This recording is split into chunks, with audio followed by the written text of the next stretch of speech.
السلام علیکم ورحمۃ اللہ وبرکاتہ، نحمده ونصلی علی رسوله الکریم، اما بعد فاعوذ باللہ من الشیطان الرجیم، بسم اللہ الرحمن الرحیم، رب اشرح لی صدری ویسر لی امری واحلل عقدۃ من لسانی یفقہوا قولی۔ آپ سے میں نے عرض کیا تھا کہ لیل و نہار اپنے ساتھ لایا کریں تاکہ ایک ایک سنت ہم شروع کریں۔ لیل و نہار کا پہلا حصہ ہے کام کیسے شروع کیا جاتا ہے، پہلے سے یا دوسرے سے؟ تو جو لوگ حصہ وان نہیں لائے وہ لے آئیں، جو چیز نہ ہو اس کا کیا علاج ہوتا ہے، حاصل کر لیں۔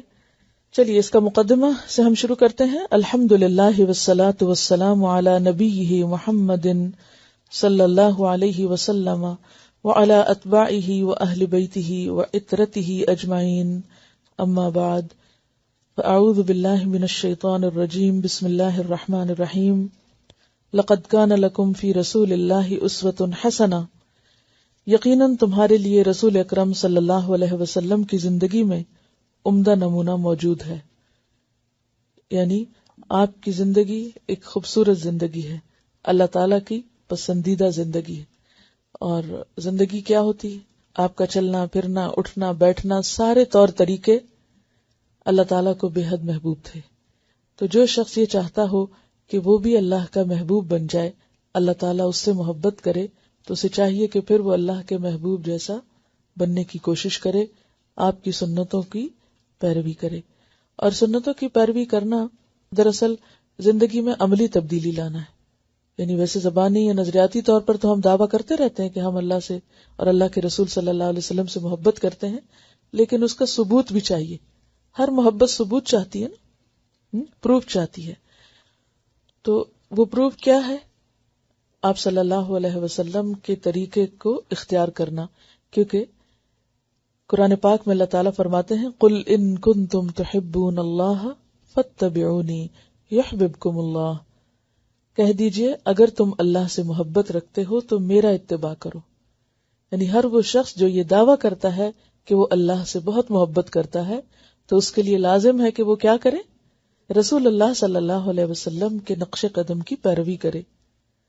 یحببکم اللہ، تو اس کا صلہ یا فائدہ تمہیں کیا ہوگا؟ اللہ تم سے محبت کرے گا۔ دیکھیے، آپ کسی انسان سے محبت کرتے ہیں کب؟ کسی انسان سے کب محبت ہوتی ہے؟ جب اس کی کوئی بات اچھی لگتی ہے، اس کی کوئی عادت اچھی لگتی ہے، اس کی کوئی ادا اچھی لگتی ہے، اس کا کوئی رویہ یا سلوک یا طریقہ اچھا لگتا ہے یا نہیں؟ اگر کسی کے طریقے اور کسی کی ادائیں آپ کو سخت بری لگیں تو آپ اس سے محبت کر سکتے ہیں؟ نہیں۔ تو اللہ کا محبوب بننے کے لیے بھی ضروری ہے کہ ان اداؤں کو اختیار کیا جائے۔ یعنی میں لفظ سنت نہیں استعمال کر رہی یہاں کیونکہ وہ بھاری ہو جاتا ہے ہم پر۔ ادا کیا ہوتی ہے؟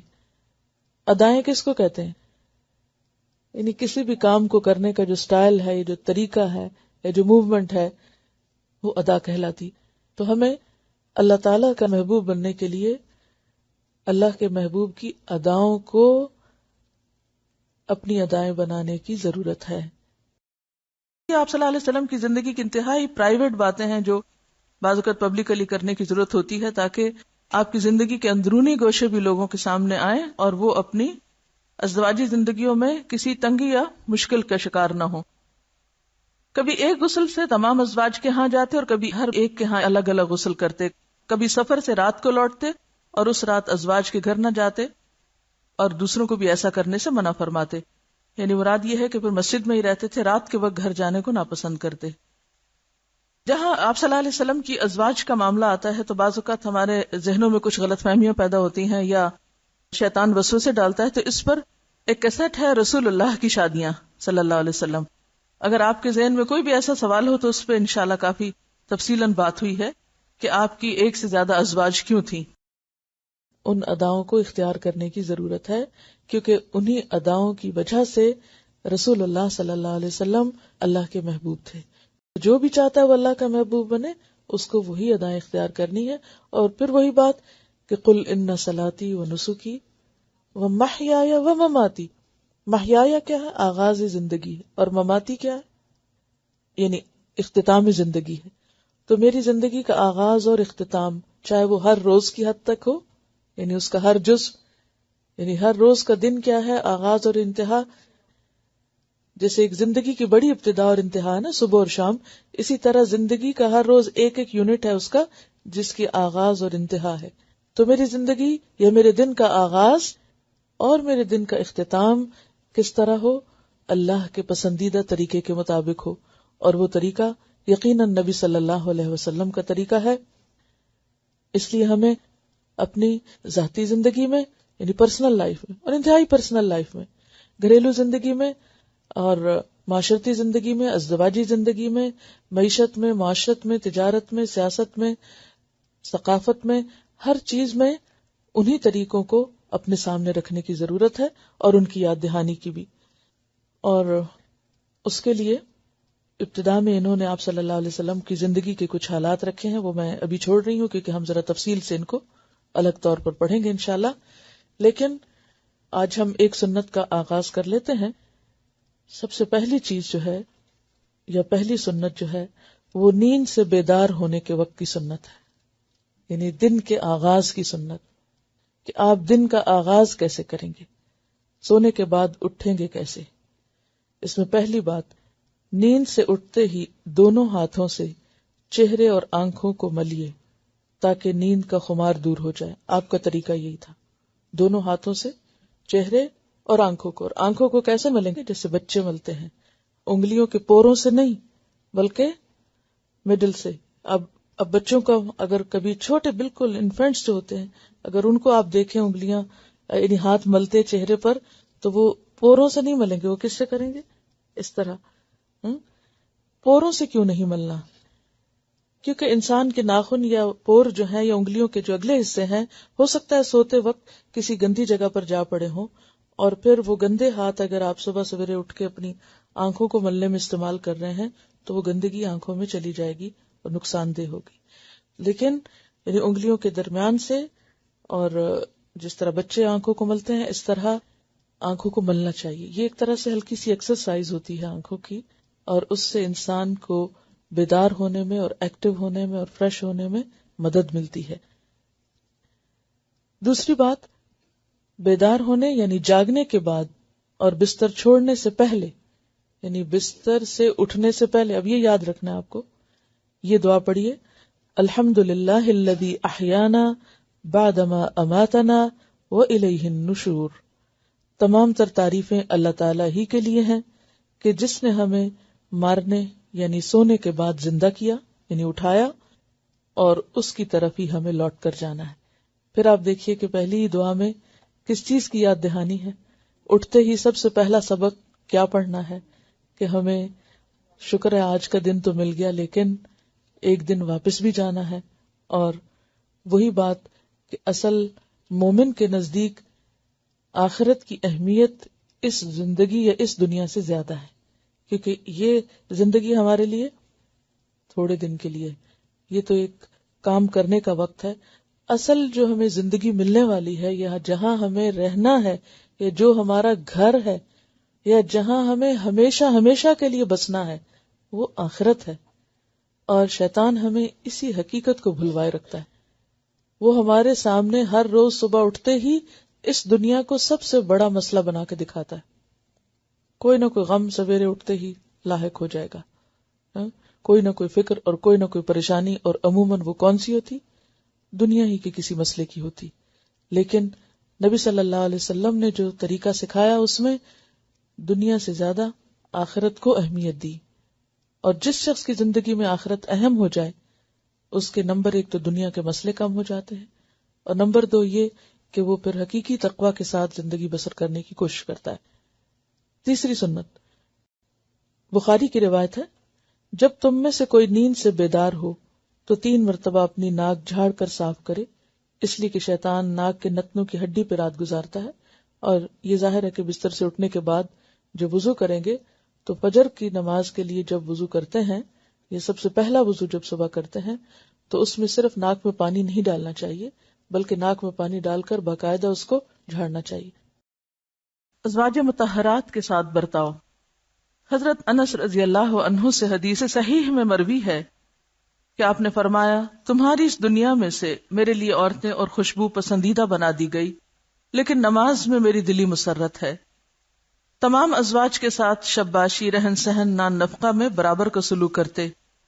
رہی محبت میں کمی بیشی تو انسان کے بس کی چیز نہیں، اسی لیے فرمایا کرتے خدایا جو کچھ میرے اختیار میں ہے اس میں برابر کا سلوک کرتا ہوں، جو میرے بس میں نہیں اس پر ملامت نہ کرنا۔ آپ نے طلاق بھی دی ہے، رجوع بھی کیا ہے، 1 مہینہ کے لیے ایلا بھی کیا ہے، یعنی قسم کھا کر تمام ازواج سے علیحدگی اختیار کی، لیکن زہار کبھی نہیں کیا، یعنی بیوی کو ماں کہنا۔ تمام ازواج کے ساتھ نہایت ہی اچھا برتاؤ تھا، ہمیشہ خوش خلقی سے پیش آتے۔ حضرت عائشہ کم عمر تھی، اس لیے انصاری لڑکیاں کھیلنے کے لیے بلا دیتے، یعنی ان کے جذبات کا احساس کرتے۔ اگر وہ کسی ایسی بات کے لیے ضد کرتی جو نامناسب نہ ہوتی تو فوراً پوری کر دیتے۔ محبت کا یہ عالم تھا کہ جب وہ پانی پیتی تو برتن میں ٹھیک اسی جگہ پر لب مبارک لگا کر باقی پانی خود نوش کر لیتے جہاں ان کے لب لگے ہوتے۔ اسی طرح ہڈی یا گوشت کے بارے میں بھی آتا ہے۔ اکثر ان کی گود میں ٹیک لگاتے، اگر ایام سے ہوتی تو ان کے زانوں پر سر رکھ کر لیٹ جاتے اور قرآن پڑھتے۔ اس سے کیا پتہ چلتا ہے کہ اگر عورت ناپاک بھی ہو یعنی پیریڈز کی وجہ سے تو اس کے پاس قرآن پڑھنا یا اس کے قریب جانا اس طرح منع نہیں۔ روزے کی حالت میں انہیں پیار بھی کرتے۔ ایک مرتبہ مسجد میں حبشی تماشا دکھا رہے تھے، آپ نے حضرت عائشہ کو دکھایا اور اس طرح کہ وہ آپ کے شانوں پر جھکی کھڑی تھیں۔ 2 دفعہ سفر میں ان سے دوڑ بھی کی ہے۔ یہ مذاقاً لفظ ہٹا دیجئے، اس سے معنی تھوڑا بدل جاتا ہے۔ 2 دفعہ سفر میں ان سے دوڑ بھی کی ہے، یعنی دوڑ کا مقابلہ، اور 1 دفعہ گھر سے نکلتے ہوئے دروازے میں ان سے کشاکش بھی ہوئی ہے۔ قاعدہ تھا کہ سفر پر جانے لگتے تو ازواج میں قرہ ڈالتے، جس کا نام نکل آتا اسی کو ہمراہ لے جاتے۔ حاضرین سے کبھی کبھی فرمایا کرتے سب سے اچھا آدمی وہی ہے جو اپنے اہل کے ساتھ اچھا ہو، اور میں اپنے اہل کے ساتھ سب سے زیادہ اچھا ہوں۔ یعنی اس میں ہم دیکھتے ہیں کہ ایک طرف آپ صلی اللہ علیہ وسلم کے رات کا قیام کتنا طویل تھا، نمازوں میں کس قدر انہماک تھا، اور دوسری طرف جب حقوق العباد کی ادائیگی کا وقت آتا تو اس میں آپ کتنی بیلنسڈ پرسنالٹی ہوتے تھے۔ یعنی یہ نہیں کہ ایک کام شروع کیا اور پھر اسی کے ہو رہے اور دوسروں کے حقوق متاثر کر دیے۔ دوسری ازواج کی موجودگی میں کبھی کسی ایک کی طرف ہاتھ بھی بڑھاتے۔ عموماً نماز عصر کے بعد سب بیویوں کے ہاں ایک ایک کر کے جاتے اور حالات معلوم کرتے۔ اس سے آپ اندازہ لگا سکتے ہیں کہ ایک دن میں کتنی جگہوں پر آپ کا جانا بھی ہوتا تھا۔ جب رات ہو جاتی تو اس بیوی کے گھر تشریف لے جاتے جس کی باری ہوتی۔ اس بارے میں کسی کو کسی پر کوئی ترجیح نہ تھی، یعنی تقسیم اور حقوق کے دینے کے معاملے میں۔ خود حضرت عائشہ فرماتی ہیں کہ آنے جانے اور رہنے سہنے میں ہم میں سے کسی کو کسی پہ ترجیح نہ دیتے۔ 9 بیویوں میں سے 8 کی باری ہوتی، کیونکہ حضرت سودا نے کبر سنی کی وجہ سے، یعنی اپنے عمر کے زیادہ ہونے کی وجہ سے اپنی باری حضرت عائشہ کو دے دی تھی، یعنی خود خوشی سے۔ اس لیے ان کے ہاں 2 رات رہتے اور باقی کے ہاں 1 رات، اول اور آخر جب چاہتے مقاربت کرتے۔ اگر اول شب ہوتی تو کبھی غسل کر کے سوتے اور کبھی وضو پر اکتفا کرتے۔ اور اس میں بھی آپ دیکھیے کہ جب انسان ساری رات سوتا ہے اور سانس لیتا رہتا ہے تو طرح طرح کے سانس کے ذریعے جراثیم یا ڈسٹ یا کچھ بھی انسان کے ناک میں جا کے اٹک جاتا ہے، اور ایک لمبا وقفہ گزرتا ہے ناک کو صاف کیے بغیر، لہذا صبح سویرے اٹھ کر زیادہ اچھی طرح، اور 3 دفعہ کا ذکر ہے یہاں، ناک صاف کرنا چاہیے۔ اور یہ جو بات لکھی ہے کہ شیطان ناک کے نتنوں کی ہڈی پہ رات گزارتا ہے، اس کی اصل حقیقت تو اللہ ہی کو معلوم ہے۔ ایسی چیزیں متشابہات میں سے ہیں جن کو ہم دیکھتے نہیں، چونکہ ہم غیب پر ایمان لاتے ہیں، اس لیے ہم جو بھی رسول اللہ صلی اللہ علیہ وسلم فرماتے ہیں اس کو مان لیتے ہیں کہ ایسا ہی ہوگا۔ اور یہاں آپ دیکھیے کہ اگر دیکھا جائے تو یہ کتنی بہترین سنت ہے کہ صبح سویرے انسان اٹھ کر اپنی نجاستوں کو صاف کرے، اور اس میں بھی آپ دیکھیں گے کہ اس کا بھی باقاعدہ طریقہ آپ نے سکھایا ہے کہ ناک کو جھاڑا کیسے جائے گا، یعنی اکٹھے ایک ہی دفعہ میں آپ نہیں جھاڑیں گے، بلکہ وضاحت میں لکھا ہوا ہے کہ ایک نتنے کو ایک انگلی سے بند کریں اور پھر دوسرے نتنے سے ہوا زور سے باہر نکالیے، اسی طرح دوسرے نتنے سے بھی باہر ہوا نکالیے، 3 دفعہ ایسا کیجیے۔ یعنی آپ انگوٹھے سے مثلاً یہ کام لے سکتے ہیں، بائیں ہاتھ کا مثلاً، کیونکہ ناک جو ہے جھاڑتے وقت یا صاف کرتے وقت یا پانی ڈالتے وقت بایاں ہاتھ آپ کو استعمال کرنا ہے۔ تو آپ پہلے کیا کریں گے، یہاں ایک طرف اپنے ناک کو بند کر لیں گے، جس سے اس طرف سے ہوا نہیں نکل سکے گی، صرف ایک طرف سے ہوگی۔ اور اس میں جب آپ دیکھیں گے کہ جب صرف ایک طرف سے نکلتی ہے تو اس میں بہت پریشر کے ساتھ حتیٰ کہ پورا پیسج کھل جاتا ہے کانوں تک کا اور اوپر تک، سائنسز وغیرہ ہر چیز کو یہ ہیلپ کرتا ہے. اور اسی طرح جب آپ دوسری طرف کے نتنے کو صاف کریں گے تو آپ اپنی شہادت کی انگلی سے دوسرے حصے کو پریس کر سکتے ہیں. آپ صلی اللہ علیہ وسلم جب نیند سے بیدار ہوتے تو اپنا منہ یعنی دانت مسواک سے خوب صاف کرتے تھے، کیونکہ ساری رات بیکٹیریاز کو خوب کام کرنے کا موقع ملتا ہے منہ کے اندر، اور اگر انسان پوری طرح صفائی نہیں کرتا دانتوں کی یا جرمز کل نہیں ہوتے تو وہ پھر کسی بھی خوراک کے ساتھ، حتیٰ کہ پانی بھی آپ پیتے ہیں تو اس کے ساتھ آپ کے جسم کے اندر دوبارہ واپس لوٹ جائیں گے، جو کئی طرح کی بیماریوں کا سبب بن سکتے ہیں. تو اس میں اب آپ دیکھیے کہ 4 چیزیں جو ہیں نیند سے اٹھنے کے بعد آپ کو لازمن کرنی. اب اس میں آپ دیکھیے کہ وہ وضو کرنا اور باقی چیزیں بھی آگے تفصیل سے آئیں گی، لیکن یہ 4 کام ضروری ہیں. نمبر 1 آنکھوں کی ایکسرسائز یعنی آنکھیں مل کے اٹھنا. نمبر 2 دعا پڑھ کے اٹھنا. نمبر 3 خاص طور پر ناک کی صفائی اور منہ کی صفائی. ناک کی اور منہ کی صفائی صبح سویرے. آپ کو یاد ہوگا کہ جب آپ کا کورس شروع ہوا تھا تو آپ سے ایک بات کہی گئی تھی. کیا ہو سکتا ہے اس روز آپ کو سمجھ میں نہ آ رہا ہو کہ آپ تو ایک دینی کورس کرنے آئے ہیں اور اسلامی کورس کرنے آئے ہیں، اور آپ کو بتایا جا رہا ہے کہ یہ آپ کی ویل بینگ کا کورس ہے جس میں فزیکل ویل بینگ بھی ہے اور اسپرچول بھی ہے اور مینٹل بھی ہے اور باقی بھی. تو عموماً انسان کو سمجھ نہیں آتا کہ دین پڑھ کر فزیکل ویل بینگ کا کیا کانسیپٹ ہے. تو اس میں آپ نے ایک تو قرآن پاک میں بھی دیکھ لیا کہ حلالن طیبن کی بات ہے، سنت میں بھی آپ دیکھ لیجئے کہ سب سے پہلی چیز جس سے آپ کو آغاز کرایا جا رہا ہے وہ کیا ہے؟ Personal hygiene. اور ان سب چیزوں کو کرنا باعث ثواب بتایا گیا ہے. ضرورت تو ہر انسان کی ویسے بھی ہے، آپ ویسے بھی کریں گے، بہت سے لوگ پہلے بھی کرتے ہوں گے جو فطرت پر ہیں، لیکن ان چیزوں کو اگر آپ سنت سمجھ کر کریں گے تو دن کا آغاز کس سے ہوگا؟ ایک عبادت سے ہوگا. یعنی وہ عمل جو آپ واش روم میں جا کے کر رہے ہیں وہ بھی اگر آپ صحیح طریقے پر کر رہے ہیں تو وہاں بھی آپ حالت عبادت ہی میں ہے. ایک طرح سے کہتے ہیں نا کہ مومن کی تو ساری زندگی عبادت ہوتی ہے اور ساری چیزوں کا اجر اس کو ملنے والا ہے. تو نیت کا درست ہونا اور دوسری بات یہ کہ طریقے کا درست ہونا. بلا من اسلم وجہہ للہ وہو محسن. تو وجہہ للہ میں کیا آتا ہے؟ نیت درست ہو. نیت میں کیا ہو کہ سنت کی اتباع ہے. اور محسن کیا ہے؟ کام کو خوبصورت طریقے سے کرنے والا، یعنی جس طرح اللہ کے رسول صلی اللہ علیہ وسلم نے کر کے سکھایا اور بتایا. یعنی کس طرح آپ صلی اللہ علیہ وسلم حریص تھے سب کی تربیت کے اور چھوٹے چھوٹے زندگی کے عام معاملات میں بھی تعلیم دینے کی. جس طرح آپ نے تعلیم دی اس طرح تو شاید مائیں بھی اپنے بچوں کو وہ تعلیم نہ دیتی ہوں گی یا باپ بھی اپنے بچوں کو وہ کچھ نہ سکھاتے ہوں گے. اسی لیے آپ کا ہم پر احسان بڑا ہے اور اسی لیے آپ کے لیے پھر ہمارے دل میں بھی محبت اور احترام ہونا چاہیے.